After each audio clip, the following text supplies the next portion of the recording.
Hello there, it is Bec and Hi. Deb, and a very warm welcome to this week's show. So before we start, as always, we like to share what's coming up so that you don't miss out on all the good stuff.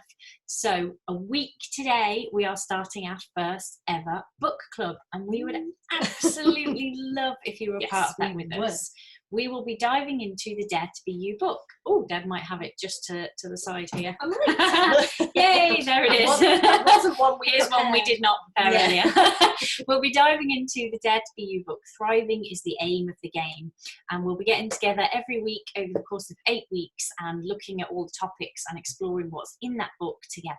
And we would absolutely love it if you wanted to join us. That is available on our website. If you go to daretobeyou.co.uk, you can have a look at the book club on there and join in with us. It would be amazing to dive into that book with you. It would absolutely. And the other thing, right now we are in the middle of summer school with our relationship school, which is our proudest thing that we've ever done, I think. It is, yeah. So we absolutely love relationship school, and we're always looking for ways to improve it, in ways to make it better for you, make it a better experience for you. And right now we're in the middle of summer school, and we would absolutely love you to join in with us for summer school and be a part of the next relationship school that starts in September, because we are continually changing that, and the price at the moment, it is extremely good value for what you will get in relationship school. We've been working a little bit with a business coach, and one of the things that he said is, you're making a good offer when you say what it is your product is and how much you're going to, and it hurts you a little bit to give it away at that price. And that is and that is certainly, relationship school. It would be a really good time for you to get in to join us in relationship school, because at the moment it is £250 for full access for the summer school, for relationship school, and you also get lifetime access for that. So if you've got any questions about that, you can drop us a message, or you can go and find out about it on our website, daretobeyou.co.uk. Yeah, absolutely. So, living and learning this week then. Relationship school is a good topic to kind of finish with, because actually, for me, what I've really been living and learning this week, we're just at the very beginning of our 30-day self-love course, which is great fun. We've got an amazing group of people joining in with that. And it's really just reminded me again that kind of self-love is the key for healthy relationships. It's the key for a healthy and amazing human experience.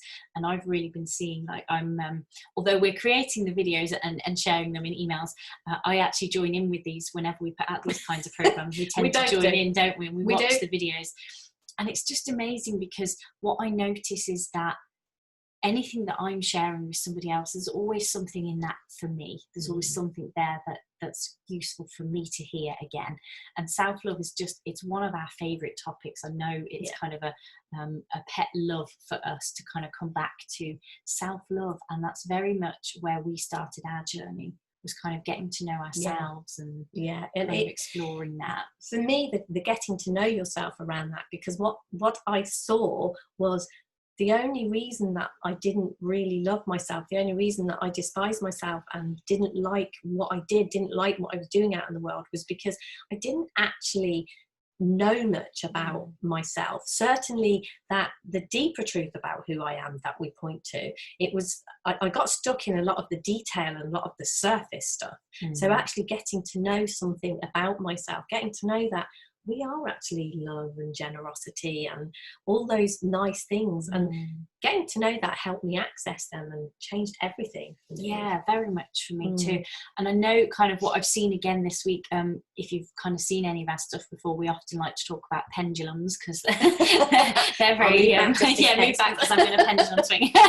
What I've kind of seen again this week around self-love is we're not talking about up here where it's kind of arrogance and a kind of cocky, I've met and I've been, in fact, myself, that kind of person that is cocky about themselves or arrogant about themselves and is kind of, squashing the other person. I'm brilliant and you're worthless. It's not that. And equally, it's not the other side of the pendulum where it's like, I'm worthless and I should be, quiet and unspoken and nobody should know who I am or anything about me. I'm not worth anything. It's that in-between space. It's that seeing that you are both everything and nothing all at once. And the more that we understand that about ourselves, that we are, we are the same creative essence as every human being on this planet. So we are neither better nor worse than anybody. And starting to see that about ourselves, understanding who we are and how that works, brings us to this kind of middle ground. It drops, we don't kind of step out as arrogant and cocky and put people off, because we've all met people like that. But equally, we don't turn up as these meek and beaten down human beings that are, oh, I'm not worth of anything. We kind of turn up from the space of knowing our worth, but equally knowing everybody else's too. And that for me is kind of what I've been seeing again this week around. And I think knowing ourselves, one of the things that I have learned in looking in that direction is that I've seen the oneness of life, if you like, that we're all, the planet that we live on, the amazing flowers and plants and the animals and everything that kind of happens on this planet, all the amazing, beautiful things. We are a part of that. We're not separate from it. And we're not separate from other people. And beginning to know ourselves is seeing that, and seeing when we are unkind or mean, when we're not coming from that place of love and generosity, from that place of balance. It starts to make as much sense to be unkind to someone else as it is to hammer your own finger. You are the one that is going to suffer pain when we show up in the world out of balance in that pendulum swing. If we are either over here or over here, then because there is an absolute oneness, because it doesn't look to me like it's a mistake that we have an individual human experience. But in the same way as if you've been around us at all, you've heard us talk about showing up and taking responsibility whilst knowing we're not responsible. For me, being human is showing up and having and enjoying your amazing individual experience whilst knowing that experience is part of a collective whole and taking responsibility for that. So we get to kind of play in this amazing world that we live in. We get to play in the best playground that there is. If you think of the world as a playground, oh my goodness. If you go into those soft play areas that I just think are amazing, what they get to do is just brilliant. But if you think of what the world is like, it's the most amazing playground that we have been gifted. But it is seeing that if we destroy anything out there, we're destroying ourselves. We're biting the hand that feeds us. And there was a quote that I saw a while ago that I really loved that brought this home to me. And it said, the Buddha was an incredibly wise man because he saved one person. He saved himself. And that is why, for me, self-love makes so much sense. Because if we truly get to know ourselves and we really look within and we earnestly do that and we get to know ourselves, if we save ourselves, we have saved the planet, we have saved every other person, because we are the planet and we are nature and we are every other person. So it all begins from within us. And then it starts to have an effect. We talk about relationships, and the reason that I love what we do and love my job is because I was struggling parenting my children. I was struggling being in a relationship. And all of the stuff that we talk about, it can sound a little bit woo-woo and out there. But what I really love is in the moments that I spend with my daughters and my son and my grandson and my, all of my family, other people, the time that I spend out in the world is just, and the ordinary normal things, just all getting together, having Sunday lunch, going out for a walk, all those things are so much better from this perspective, from seeing that deeper truth of who we are. So absolutely, for me, starting with the self-love is so key. Yeah, that's definitely been my living and learning this week, coming back round to that one. So our question this week is, am I okay even here? Which for any of you that, if you've been around us any length of time at all, you'll probably have heard Deb refer to that somewhere at some point, because that was something that kind of came through her actually quite early on when you were kind of exploring relationships and self-love and that sort of area. And I think we realised just the other week that we never actually kind of brought that into, we talk about it as a question that we often ask ourselves, but had never actually brought it into the show as a question. So we thought it'd be fun to kind of to look at that a little bit today.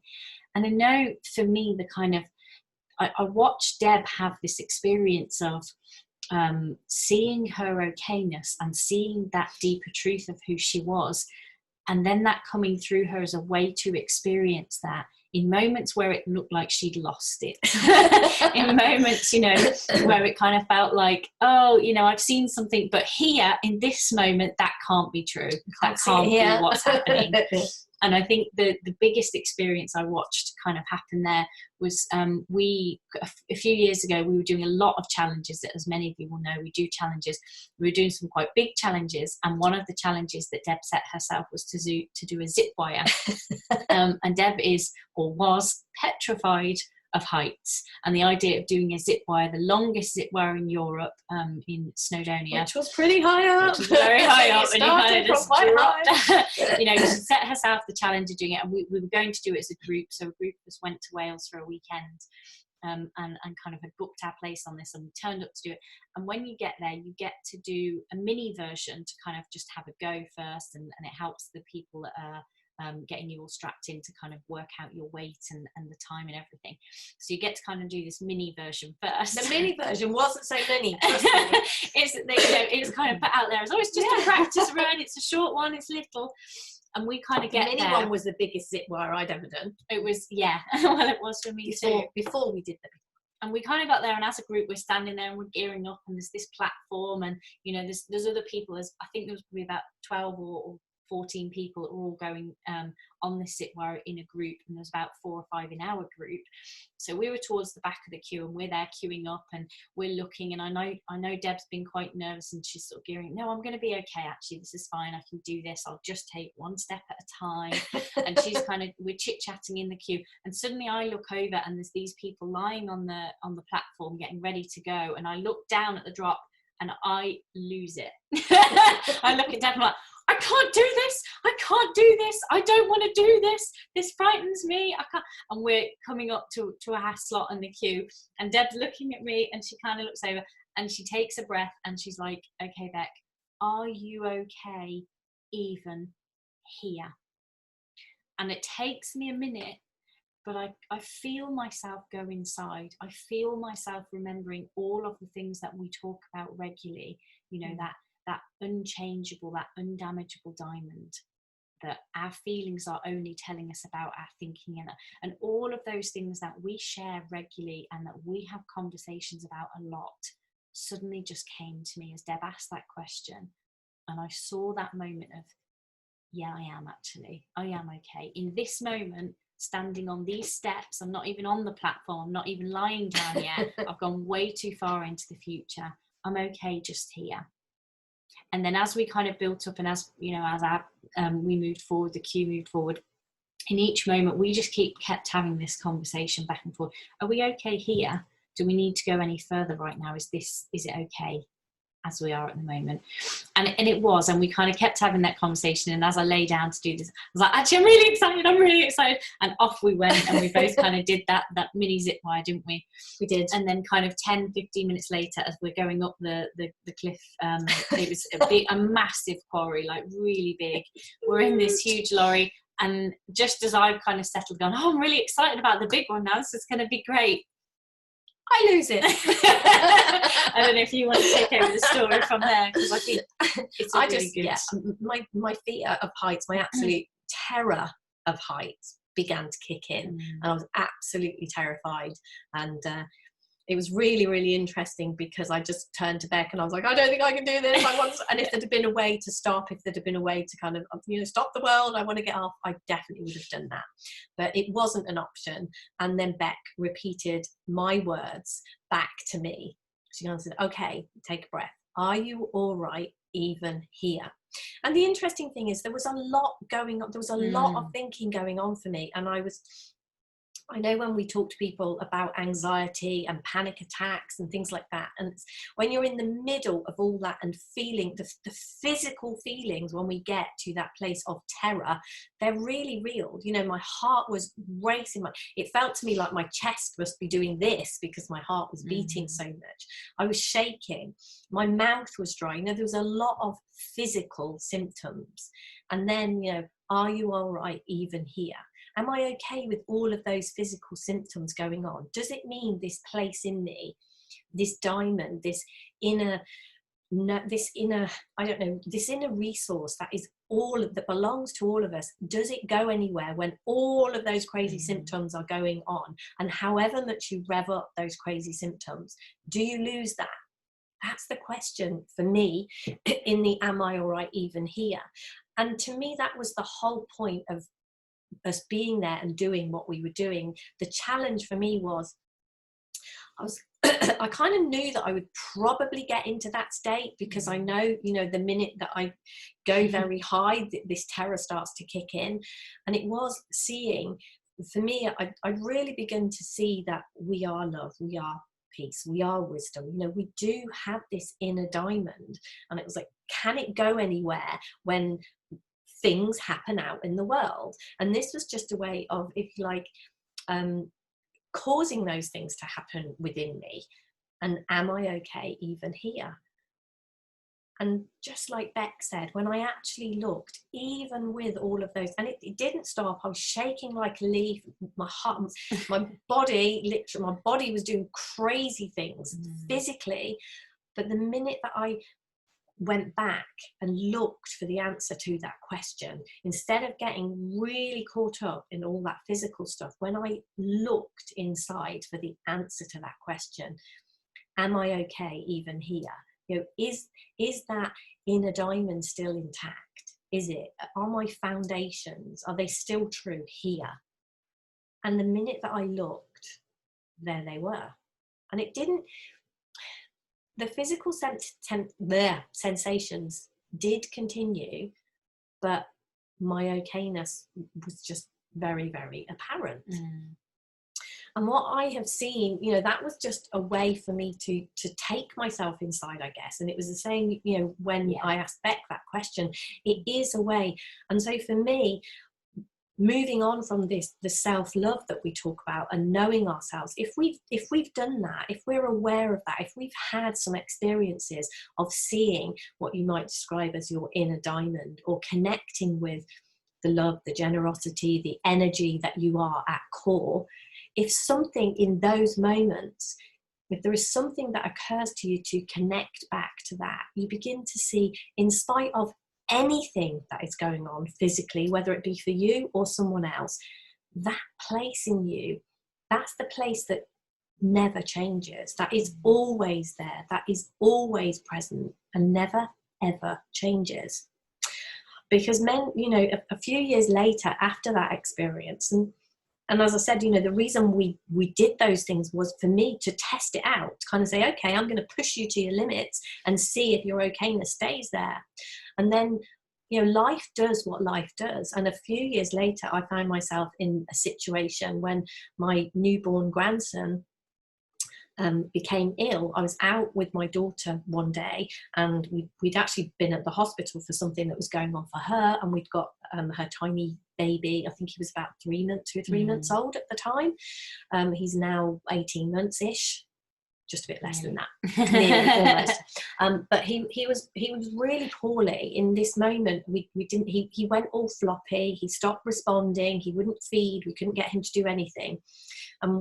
I was there with my daughter, so we'd come away from the hospital, and we had to phone an ambulance because there was no way we could put him back into his car seat to drive back to the hospital, because he just wasn't responsive enough.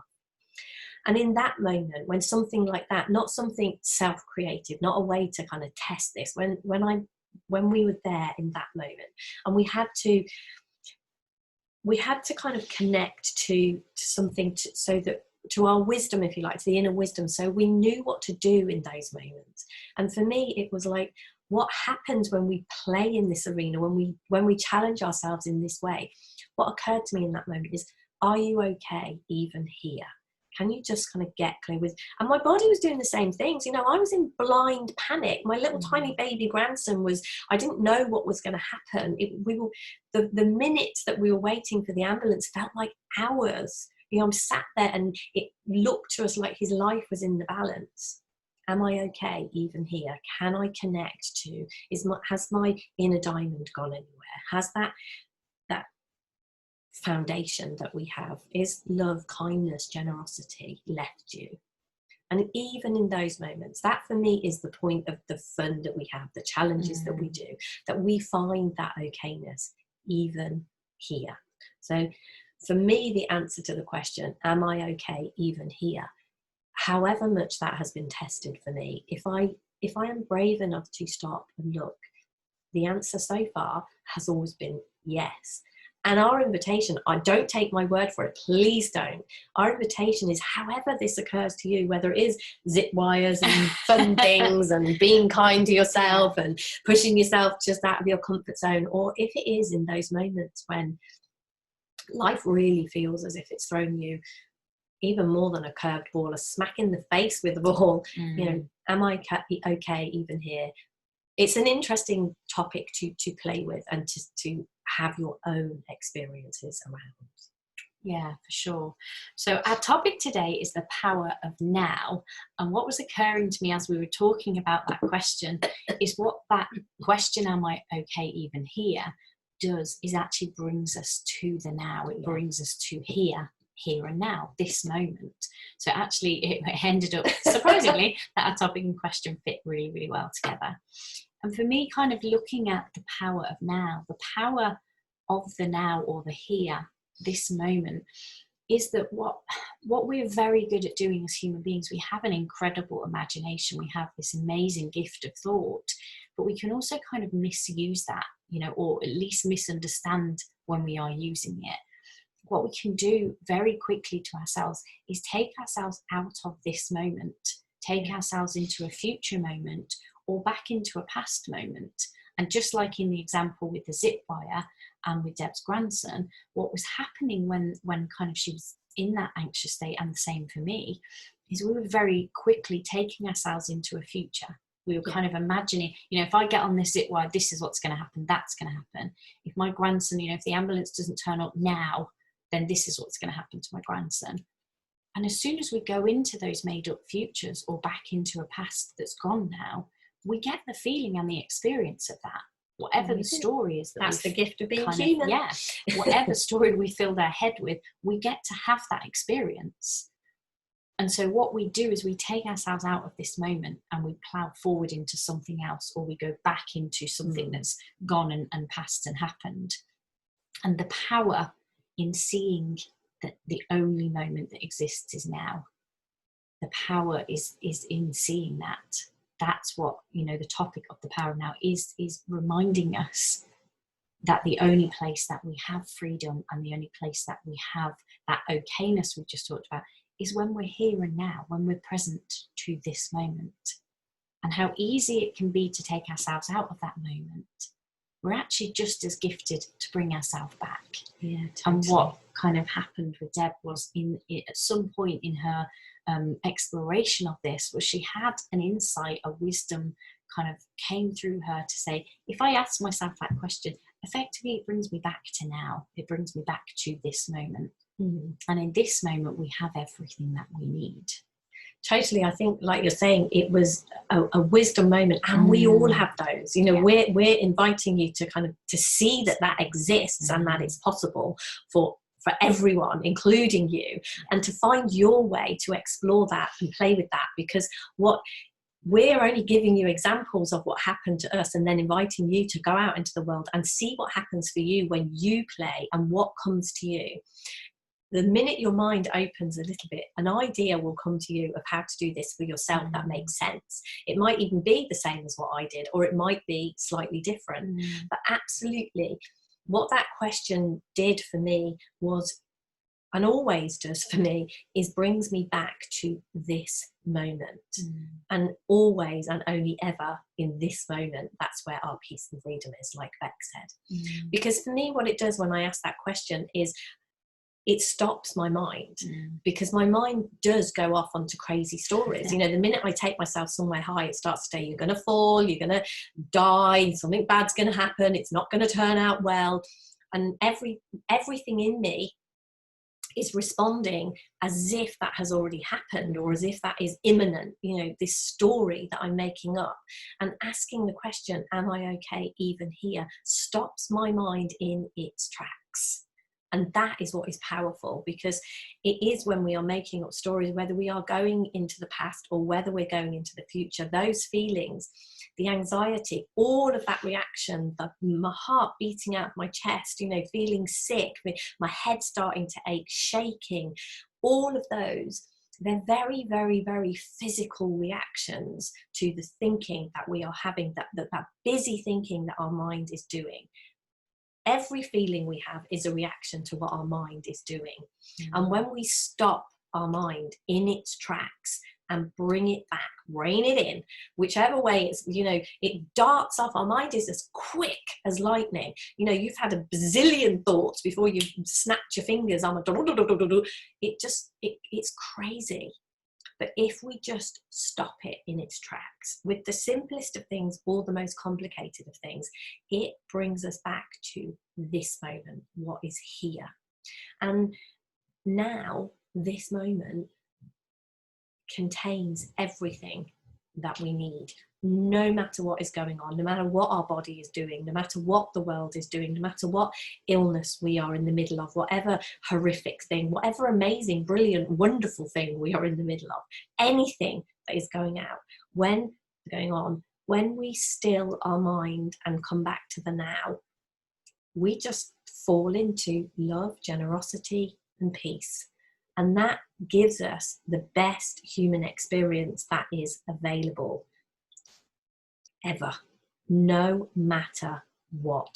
It gives us, I can't even explain what it gives to us. It has to be one of the reasons that we talk about what we do and share, is to get you a little bit curious to play with this yourself and have your own experiences, because then you'll be in a place of, oh my goodness, I can't describe what happened for me, but you will love it. Excuse me. Yeah, and very much we are, as human beings, we are designed to live in this moment. Totally. And just like, you know, a car that's got a petrol engine, if you put a diesel in it instead of petrol, very quickly the engine will start to do very funny things, because it's not designed for diesel and it doesn't quite know what to do with it, and it's, you know, starts to have smoke coming out the engine. And for me, that just reminds me, like, as a human being, if I start to try and live in the past or the future, I'll start to get smoke coming out my ears. You know, my brain's trying to process something that isn't mine to process. It isn't mine. You know, I'm not designed to do that. You know, when a car gets diesel in the engine, it's not designed to do that. If it's a petrol car, you know, if it's a tank that's supposed to take petrol, it won't operate very well in that way. And neither do we. We're designed to live in this moment. That's the power of now. And we're designed not even to just live, we're designed to thrive. We will thrive in this moment. We can't stop ourselves thriving. And you know, if you're sitting there thinking, well, you know, what if I've got this illness? What if I've got cancer? What if, you know, somebody I love is dying? There is something about us, this diamond, this thing we are pointing towards. If we stay in this moment, even with it, am I okay, even here, going back to our question and coming back to the power of now, between those two things, with an understanding, we can thrive no matter what. Yeah. So that's the power of now. So thank you very, very much for joining us for our show this week. Coming up next week, our topic next week is other people. Oh, those things. Yeah, that one. And then our question is, does a healthy relationship really only start with me? They seem like they might fit quite well together. Usually our question and our topic does. Perfect. So have a great week, and us. hopefully we will see you somewhere soon. Take care. Bye for now.